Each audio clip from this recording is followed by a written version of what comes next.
Apparently, the Gen X midlife crisis now is Mounjaro, or one of the other skinny jabs. So the question is, are you in on it? If my friends are taking it, I'm feeling like I'm left out. Taking medication for a health issue is not a midlife crisis, and it's also not a trend, and this is not a bandwagon situation. These are powerful prescription medications for two different diseases, obesity and type 2 diabetes, and if you don't have either of those things, then you should not be taking them.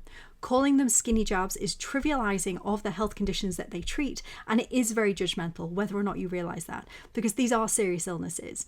People who struggle with obesity, it can absolutely destroy their life. It is their risk of 13 different types of cancer and can cause lots of health issues. So treating that with a drug, if it works, is incredible.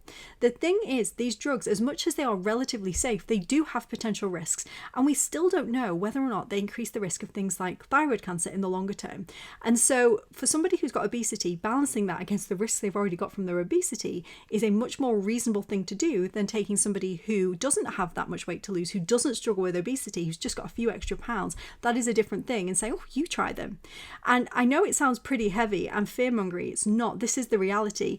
If you are somebody who has 5 pounds to lose, you decide to go on one of these drugs, and you do develop, say, thyroid cancer in a few years' time, and we don't know whether or not the drug may have contributed, how would you feel about that? That's the seriousness.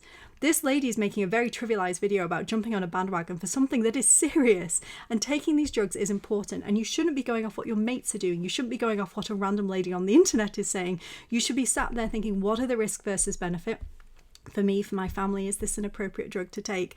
And that sounds very heavy, but for people who really are struggling with health issues, there is a balance there to be had. And hopefully they won't cause things when we get the longer term studies like thyroid cancer, but that is a potential risk right now. And so this trivialized video, which she says is not judgmental, but actually has a lot of undertones of judgment, which I'm sure she's not aware of and she means well, but it's not appropriate when it comes to talking about prescription medication.